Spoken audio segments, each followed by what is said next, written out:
Kami percaya Tuhan, Kau sanggup memulihkan hidup kami. Kami merasa sungguh Tuhan, di luar Kau kami tidak bisa buat apa-apa. Kalau kami ada saat ini, kalau kami hidup, semuanya anugerah daripada-Mu. Terima kasih Bapa. Saat ini Roh Kudus, mari Engkau berbicara. Biarkan kami mengerti saat ini firman-Mu. Dan bukan hanya mengerti, tapi kami mau lakukan dalam kehidupan kami. Kami ikat segala kuasa kegelapan yang ingin mencuri firman Tuhan, atau ingin menyelewengkan, dalam nama Yesus, kami ikat dan kami lempar keluar dari tempat ini. Dan tidak bisa mengganggu kami. Biarlah kami mengerti ya Roh Kudus. Terima kasih. Dalam Kristus kami berdoa. Amin. Silakan duduk saudara-saudara. Saya akan bacakan firman Tuhan dari Matius pasal yang ke-8. Matius pasal yang ke-8 ayat yang ke-23. Sebelum firman Tuhan ini dibagikan, saya akan katakan beberapa hal yang mungkin sudah banyak yang sudah dengar, tapi mungkin ada yang belum dengar. Saya katakan keadaan-keadaan saat ini yang terjadi di Indonesia bukan tambah baik, saudara. Ya, saya bukan menakut-nakuti saudara, tapi keadaan-keadaan yang akan saudara dan saya alami di depan, saya tidak berani janji akan lebih baik. Kita tahu keadaan ini seperti apa yang terjadi. Dan ini akan menjadi lebih buruk lagi di depan kita. Tetapi saya percaya, jikalau saudara mengandalkan Tuhan, maka saudara akan keluar sebagai pemenang. Apapun keadaannya, buruknya seperti apa, Mazmur 91 berkata bahwa orang yang melekat sama Tuhan pasti akan terluput dari setiap bencana ini. Ya, terluput itu punya arti di mana kita ada di dalam bencana itu. Ya, kita ada di dalam bencana itu. Jadi bukan kita nggak ada di situ, kita ada di tengah-tengah bencana itu mungkin. Tapi saya katakan, kalau namanya terluput, ya terhindar. Ada di situ, tapi tidak terkena. Amin. Nah, saudara nanti boleh buktikan. Kalau saudara sungguh-sungguh berharap kepada Tuhan, saudara sungguh-sungguh mengandalkan Tuhan, maka saudara akan bisa berkata, benar, Yesus itu hidup.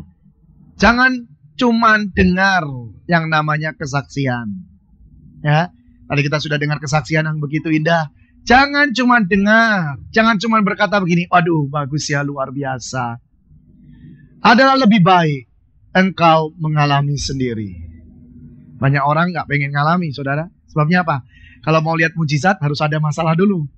Nah, paling gak mau itu namanya masalah. Tapi saya katakan, masalah itu baik. Kenapa? Karena dari masalah itu, saudara akan bisa tahu siapa yang kau sembah. Dari masalah itu, kau akan kenal siapa Yesusmu itu. Bukan sekedar teori. Bukan sekedar hanya kau baca dan kau dengar kesaksian. Tapi kau sungguh tahu bahwa Yesus yang kau sembah itu Yesus yang hidup. Ini yang perlu. Dan saya katakan, di akhir zaman ini, seluruh dunia ingin menyatakan siapa sebenarnya Yesus itu. Benar saya katakan. Saya berani katakan ini karena apa? Semua orang sedang menunggu. Karena banyak orang sudah tahu, kalau sampai terjadi sesuatu, kegelapan itu menguasai dunia. Cuman ada satu jalan.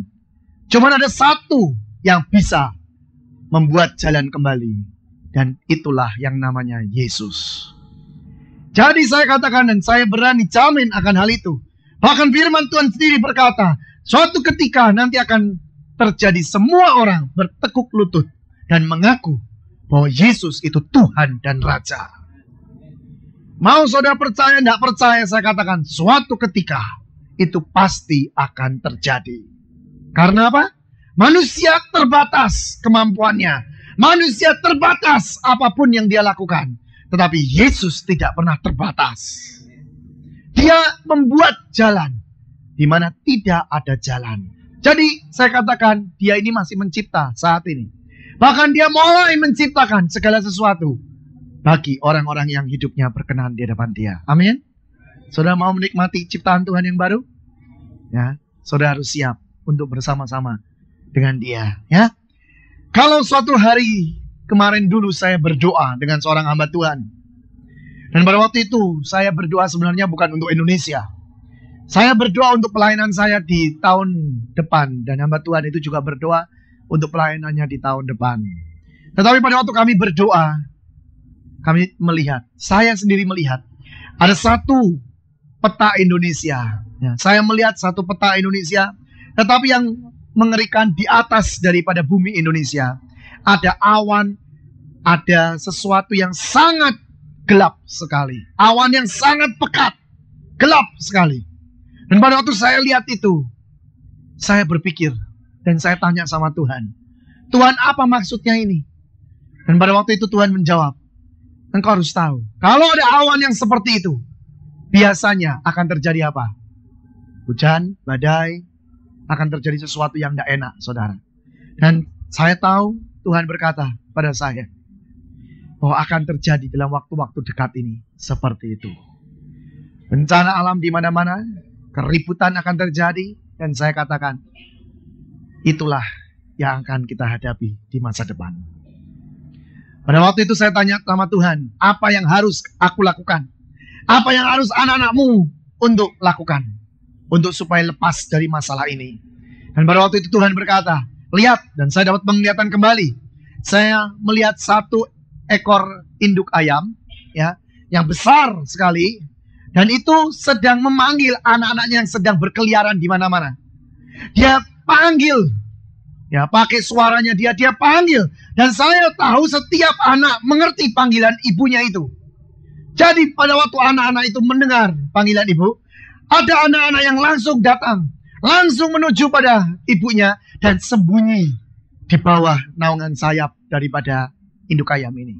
Masuk 1, 2, 3, masuk. Tapi saya lihat juga ada banyak juga yang tidak mau dengar. Tetapi apa? Sibuk dengan mencari makanan di antara batu-batu kerikil itu. Mereka sibuk terus, padahal ibu ini terus memanggil. Tetapi tidak didengar panggilan itu. Dalam sekejap terjadi awan itu ada lagi. Dan langsung keluar yang namanya badai. Dan apa yang terjadi? Saya melihat dengan mata kepala sendiri.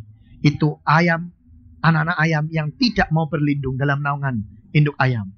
Itu lenyap semuanya. Diangkat sama badai. Dan pada waktu itu saya berkata, Tuhan, apakah ini semua harus terjadi? Dan Tuhan berkata, yang selamat hanya yang masuk di dalam perlindunganku.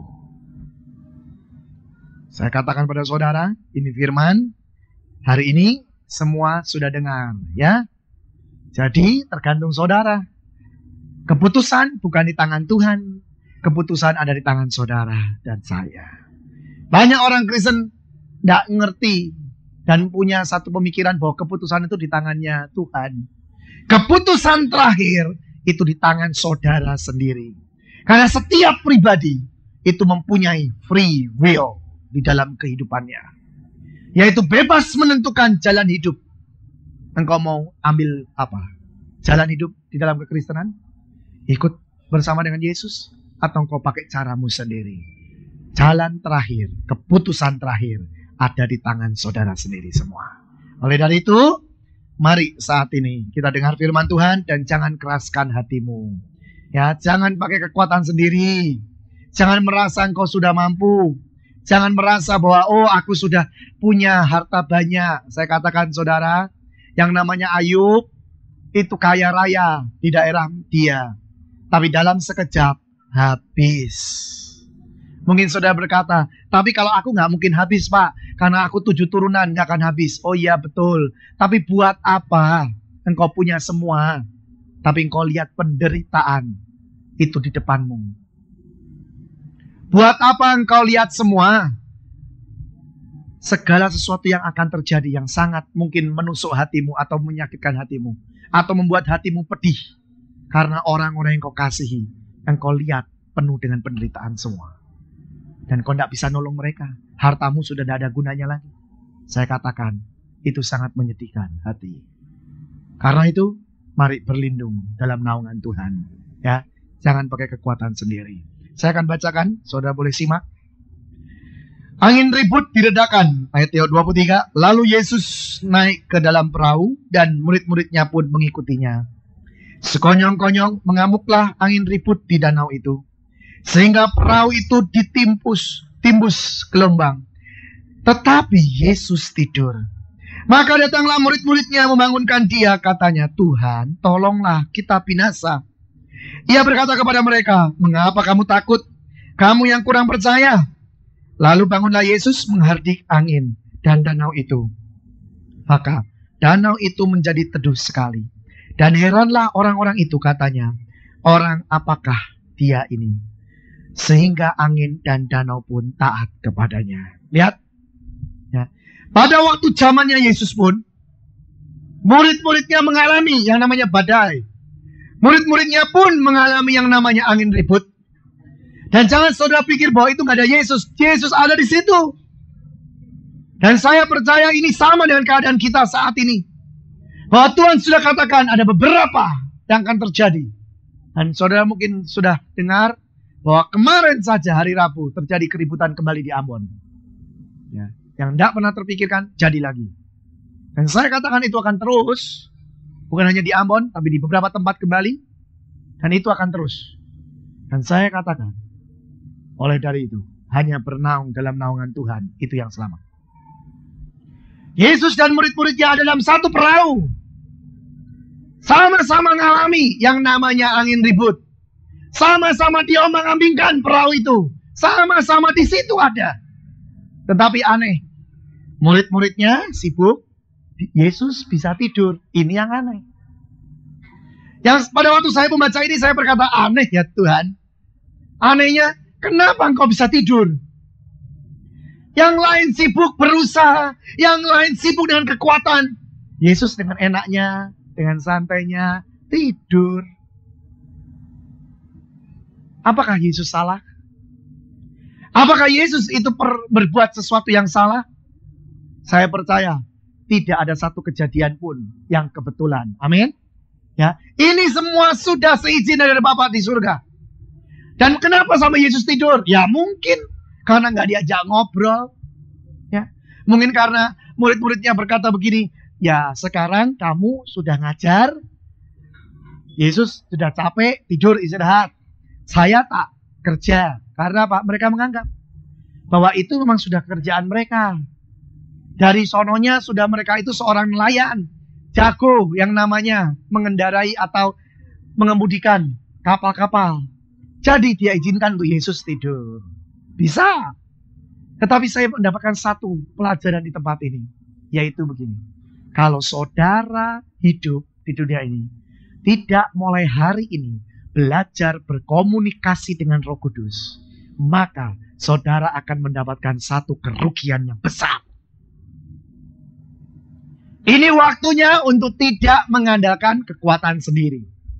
Saudara harus belajar yang namanya komunikasi dengan Roh Kudus. Mungkin saudara berkata, lah komunikasi itu maksudnya apa? Bagaimana caranya? Memang saya katakan, kita tidak bisa memerintahkan untuk dia bicara. Tapi saya katakan, coba ajak dia terus berbicara. Ajak dia untuk berkomunikasi. Dalam arti, dimanapun kau berada, engkau ngobrol-ngobrol sama Tuhan di dalam hatimu. Ya jangan ngomong sendiri saudara. Ya, kalau mungkin di mall terus engkau ngomong sendiri, ya orang pada minggir. Ya disangkanya ini ada orang apa, begitu ya. Saya katakan ngomongnya di dalam hati. Mungkin pada waktu engkau ngendarain mobil, engkau tanya, Tuhan, nanti di kantor ada apa ya? Tuhan, tolong sertai aku sih.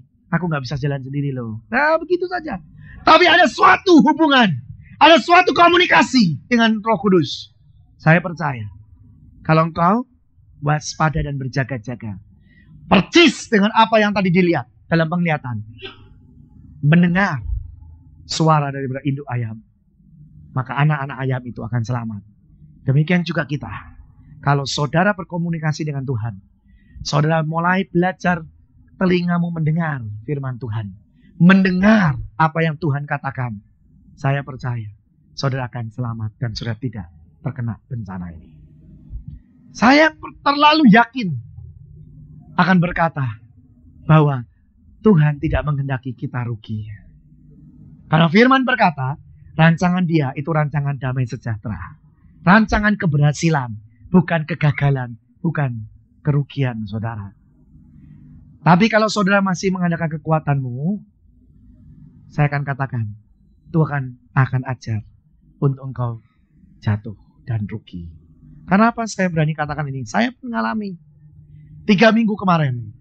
Saya pulang dari Semarang. Dari Semarang jam 8 malam.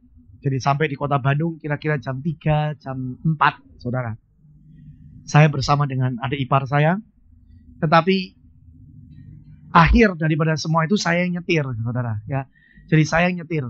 Nah, pada waktu saya nyetir, saya tahu saya capek. Tapi saya mengandalkan Tuhan. Jadi sampai di kota Bandung dengan selamat. Tidak terjadi apa-apa. Tidak terjadi apa-apa. Sampai di rumah semua beres, saya tidur. Karena memang sudah pagi, jadi tidurnya nggak bisa enak. Ya, jadi cuma sejam setengah lah saya tidur. Bangun, terus sudah beres-beres semua. Karena hari itu kami mau sekeluarga ke Jakarta.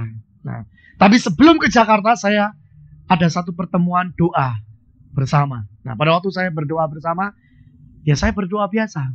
Habis selesai doa bersama, saya makan, terus saya mau berangkat. Nah, ada 2 hamba Tuhan di situ. Hamba Tuhan yang pertama berkata pada saya gini, udah kamu jangan berangkat dulu.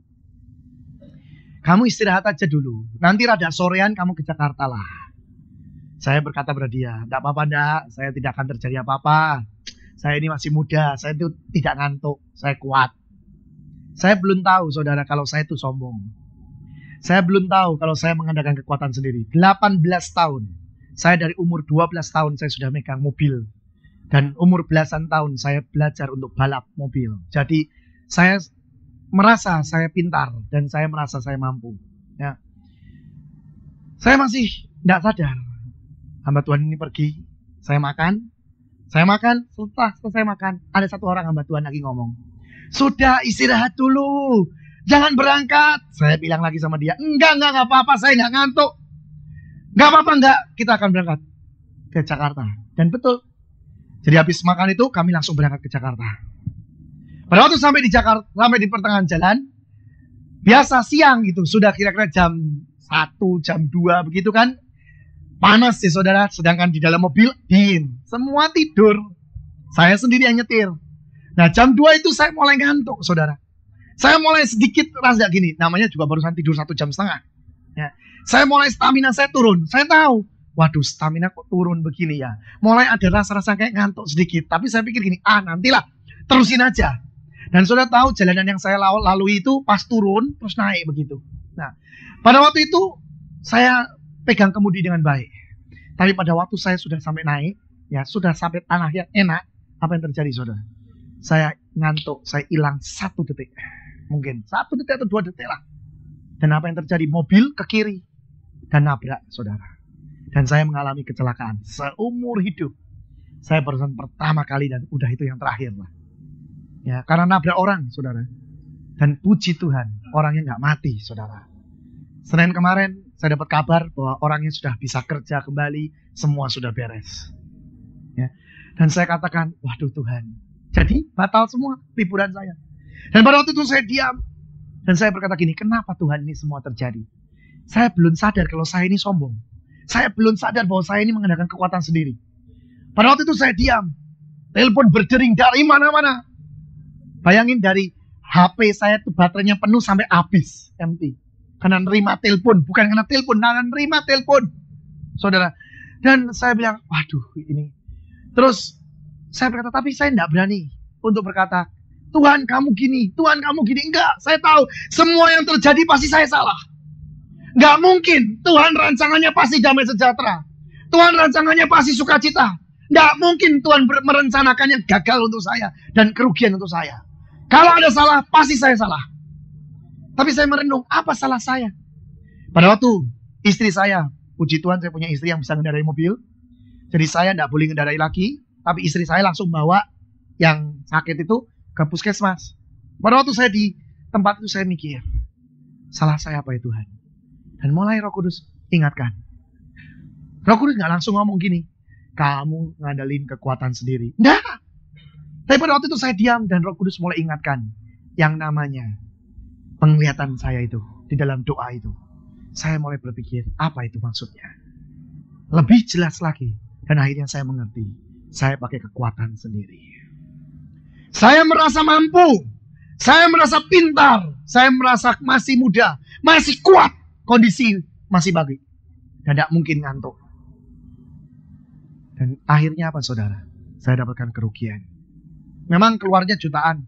Saya katakan, ya berjuta-juta lah keluarnya. Tapi saya katakan, semua itu ringan. Karena apa? Setelah saya pikirkan, kalau itu kejadiannya, saya tidak nabrak rambu lalu lintas, saya langsung nabrak orangnya, pasti mati orang itu. Karena apa? Di depan orang itu gundukan batu, saudara. Bayangin. Jadi sebenarnya saya itu tidak nabrak orang, saya itu nabrak rambu lalu lintas. Nah orang itu ada di depan rambunya itu. Jadi mobil saya itu cuman dorong dia sedikit, tapi yang namanya depannya batu, ya dia jatuhnya di batu. Tapi sebenarnya kalau coba tidak ada batu, gundukan batu, ya apa-apa. Orang paling pantatnya biru. Ya sorry Tuhan, ya ngomongnya. Tapi paling seperti itu, karena memang kedorongnya di situ, saudara. Tapi nggak ada apa-apa. Saya katakan, waktu dibawa ke puskesmas saja, orang-orang dokter di situ berkata, nggak apa-apa Pak sebenarnya. Tapi pada waktu itu jadi bertele-tele, sampai di ronsen, sampai di scanning semuanya, saudara. Karena apa? Kok pusing terus? Ternyata dokternya bilang, kekurangan gizi.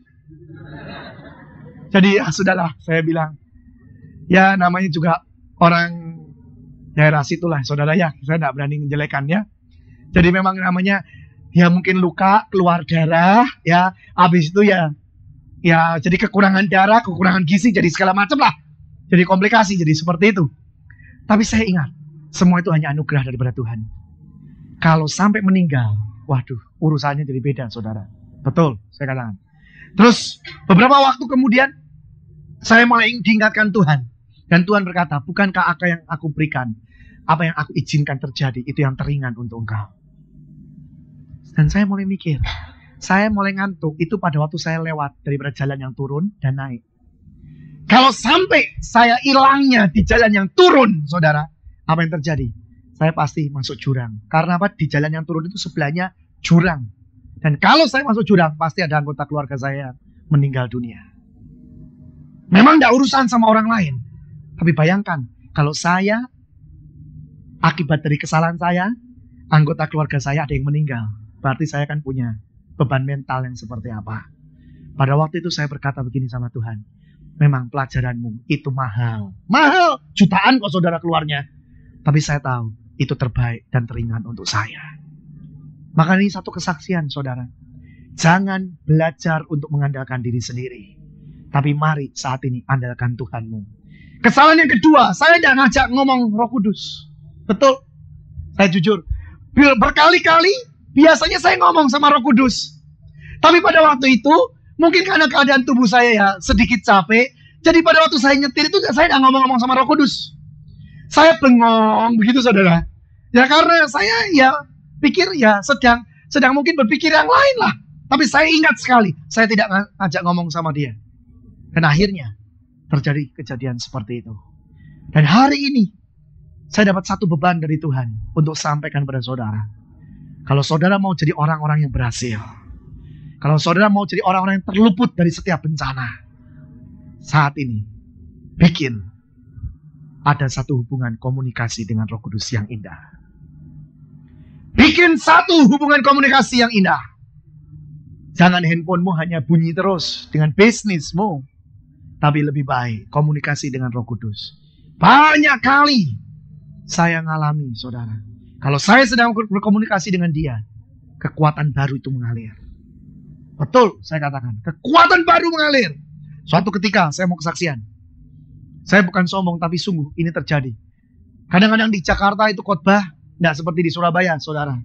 Ya, kadang-kadang di Jakarta itu bisa khotbah sampai 5 kali. 4 kali, 5 kali begitu. Dan kadang-kadang memang saya pulang balik. Jadi dari Bandung, Pajar, jam 4 atau jam 5, terus khotbah, langsung pulang lagi Bandung. Nah kalau khotbah yang terakhir, itu misalnya jam 7 khotbah, sampai jam 9 malam, terus pulang, keadaan tubuhnya capek. Betul, Itu sudah lelah sekali. Tapi kalau saya komunikasi dengan Roh Kudus, capek. Tapi pada waktu saya menyembah dia, pada waktu saya ngomong-ngomong sama dia, kekuatan baru itu mengalir secara luar biasa. Dan berkali-kali saya sudah alami. Bahkan kadang-kadang kemajon. Dalam arti apa? Sampai rumah gak bisa tidur. Karena masih melek terus. Sampai saya bilang gini sama Roh Kudus, sekarang boleh tidur. Karena sudah sampai rumah. Tapi gak tidur-tidur. Melotot terus gitu saudara. Nah mungkin di chartnya itu terlalu banyak begitu saudara. Ya. Tapi saya alami bahwa apa? Sebenarnya ada satu kekuatan ekstra yang Tuhan siapkan untuk saudara dan saya. Asal saudara ada di dalam naungan dia. Saya percaya rancangan dia itu damai sejahtera. Bukan rancangan kegagalan saudara. Saudara mau lihat saat ini keadaan seperti apa? Ya, saudara berbisnis apapun, kalau tidak anugerah Tuhan, saudara tidak bisa untung. Benar, saya kemarin barusan datang dan khotbah di satu pabrik tekstil, saudara. Pada waktu saya dengar bahwa kontainer-kontainer yang dari sini sampai ke Amerika dibalikan semua, saya rada deg-degan sedikit. Kenapa? Karena saya di Bandung ini kenal dengan satu pengusaha tekstil yang join dengan Amerika. Dan saya pada waktu dengar itu saya berkata gini, aduh kena enggak ya? Nah, kemarin saya khotbah di situ. Karena di situ pun saya dianggap sebagai pembina.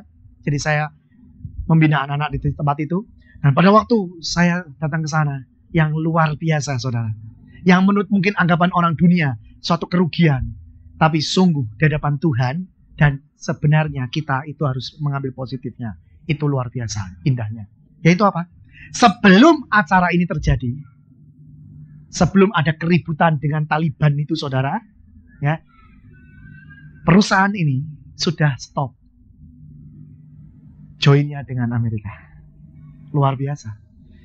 Tapi karena belum terjadi apa-apa, banyak orang-orang di situ berkata gini, kenapa ya stop ya? Kenapa kok nggak boleh lagi? Istilahnya begitu. Semua bertanya-tanya, kenapa dan kenapa? Tapi nggak ada yang nyalain Tuhan. Setelah terjadi seperti ini, kemarin saya ketemu dan mereka semua, dan mereka berkata gini, luar biasa Tuhan itu ya. Kenapa Tuhan bisa sudah tahu? Kalau kami masih join dengan Amerika, apa yang terjadi? Hancur semuanya saudara. Rugi besar. Dan lihat, rancangan Tuhan itu luar biasa. Amin. Kadang-kadang kita nggak ngerti, tapi ikuti saja. Dan kalau engkau ada di dalam naungan Tuhan, kalau engkau ada di dalam jalan Tuhan juga, aku percaya engkau akan keluar sebagai pemenang. Biarpun orang dunia mengolok-olok, orang dunia berkata, wah rugi nanti ya. Tapi di balik itu semua, pasti ada keuntungan besar menanti kita. Amin saudara, percayalah. Bacaan terakhir di sini dikatakan, yaitu apa? Di sini ada ayat ini. Dengar baik-baik. Untung mereka meresponi dengan cepat dan mereka berkata, yuk. Ayat 25 dikatakan, maka datanglah murid-murid yang membangunkan dia. Nah ini pelajaran terakhir, yaitu apa? Kalau saudara saat ini sudah salah jalan, kalau saat ini saudara sudah ada dalam keadaan yang salah, jangan meneruskan. Tapi mari rendahkan diri dan bangunkan Yesus yang sedang tidur itu. Mari rendahkan dirimu dan berkata, Tuhan, aku dosa, aku bertobat, aku butuh Engkau saat ini. Jangan tunda yang namanya pertobatan. Jangan tetap pakai kekuatan sendiri. Saya mau katakan, engkau pakai kekuatan sendiri, engkau akan habis total. Tapi kalau engkau saat ini mau merendahkan hatimu, mau bertobat sungguh-sungguh, panggil dia saat ini. Dan saya percaya masih ada kesempatan untuk dia bertindak. Dia sungguh-sungguh saat ini tangannya terbuka untuk saudara semua. Lihat pada waktu murid-murid yang membangunkan Yesus, Yesus langsung berkata, memang kamu nih orang yang gak percaya. Tapi gak ngomong gitu aja. Tapi langsung Yesus menghardik. Dan terjadilah tofan itu berhenti. Badai itu berhenti. Demi nama Yesus. Kalau engkau saudara bertobat, engkau panggil Yesus. Dan engkau merendahkan diri sungguh. Badai. Pada waktu murid-murid yang membangunkan Yesus, Yesus langsung berkata, memang kamu nih orang yang gak percaya. Tapi gak ngomong gitu aja. Tapi langsung Yesus menghardik. Dan terjadilah Tofan itu berhenti. Badai itu berhenti.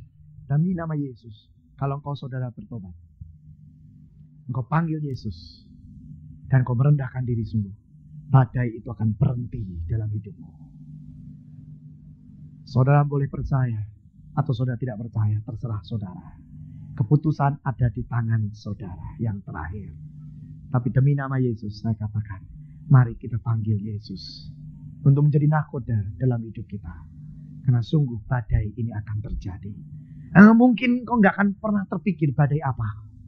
Tapi saya katakan, apapun yang terjadi, kalau nakodamu Yesus, Dia akan mengeluarkan engkau sebagai pemenang-pemenang. Amin. Saudara siap? Keputusan ada di saudara. Amin. Yuk kita berdoa.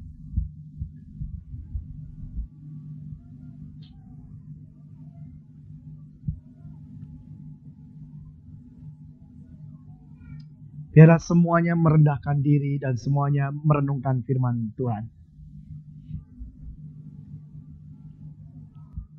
Ada beberapa orang yang Tuhan katakan di tempat ini, engkau jangan mengeraskan hatimu. Mungkin saat ini engkau sudah mengalami kerugian demi kerugian. Tapi masih kecil, masih banyak hartamu. Saya katakan, ayo jangan keraskan hatimu. Panggil Yesus. Jangan pakai caramu sendiri. Jangan pakai apa yang kau lihat. Tapi mari aktifkan Roh Kudus. Ajak komunikasi Roh Kudus terus. Tanya segala sesuatu sama Roh Kudus sebelum kau bertindak. Saya percaya belum terlambat ini semua. Di sini ada orang tua yang berdoa untuk keluarganya. Untuk anggota keluargamu. Tuhan katakan, jangan pakai kekuatan sendiri. Andalkan Tuhanmu. Maka engkau akan lihat kemuliaan yang luar biasa terjadi dalam keluargamu.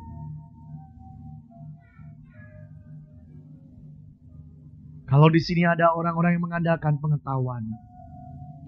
Karena kau sudah tahu firman banyak. Sehingga kau mau jalan sesuai dengan jalanmu sendiri. Demi nama Yesus. Engkau bertobat. Jangan seperti seorang Farisi yang penuh dengan firman, tetapi tidak ada komunikasi dengan Roh Kudus.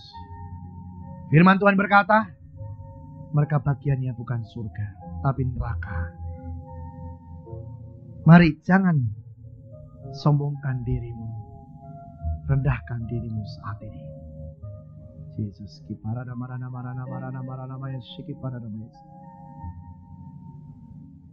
saya tidak suruh saudara naik ke mimbar. Saya tidak suruh saudara untuk berdiri.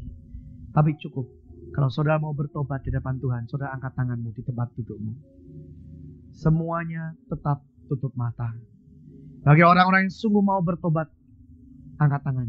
Tuhan akan selesaikan hidupmu. Panggil Yesusmu. Dan saya percaya badai ini akan berlalu. Badai ini akan berhenti. Pada waktu engkau berkata, Yesus tolong aku. Yesus tolong aku. Mari utamakan Yesus. Bukan utamakan siapapun. Tuhan, kau lihat tangan-tangan yang terangkat. Kami percaya Tuhan. Firman-Mu tidak akan kembali dengan sia-sia. Firman-Mu tidak akan kembali dengan sia-sia Tuhan.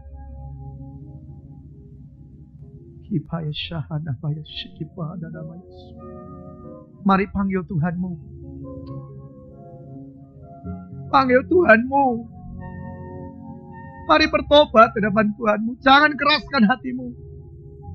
Saya masih menunggu. Karena Tuhan berkata, ada orang-orang yang masih mengeraskan hati. Karena kau masih mengandalkan kekayaanmu. Kau masih mengandalkan kekuatanmu, kepintaranmu. Dan Tuhan katakan, sampai berapa lama aku harus menunggumu? Apakah kau harus habis dulu? Apakah kau harus habis dulu baru kau bertobat? Sebenarnya Tuhan tidak inginkan untuk hal itu terjadi. Tuhan gak pengen kau habis dulu. Sekarang kau bertobat. Dan Tuhan akan jamah kau. Tuhan akan buat jalan yang baru. Di mana tidak ada jalan. Tapi Tuhan buat jalan untuk dirimu. Jangan keraskan hatimu saat ini. Jangan keraskan hatimu saat ini. Hibahaya syihibuhana mayasi. Tuhan, jamah setiap pribadi yang angkat tangan Tuhan. Sama. Engkau Tuhan yang mengampuni kami. Engkau Tuhan yang tahu hati kami. Kalau firman-Mu hari ini berkata dan menantang kami untuk kembali kepadamu. Bagi orang yang meresponi Tuhan, hamba pertaruhkan nama-Mu. Mari cover mereka semua.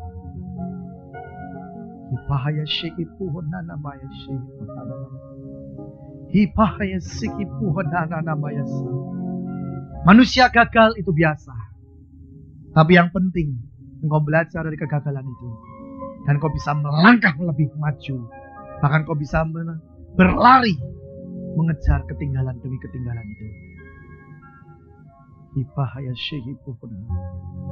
Ada beberapa orang di tempat ini yang kau tidak punya kerjaan. Dan kau sudah cari kerja di mana-mana kok. Rasanya semua tertutup. Tuhan berkata, bereskan hatimu dulu. Bereskan hatimu. Kasih Yesus. Bukan karena Yesus menolong kau. Tapi sungguh-sungguh. Dan kau kenal Yesus dan kau mengasihi Yesus. Karena kau jatuh cinta dengan Yesus. Di masa engkau belum ada kerjaan. Banyak berdoa dan baca Alkitab. Dan jadi saksi Tuhan. Suatu ketika Tuhan akan berikan kau pekerjaan yang baik.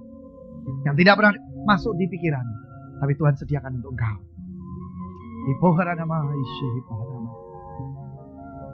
Saya lihat ada beberapa orang di tempat ini yang akan diberkati oleh Tuhan secara luar biasa.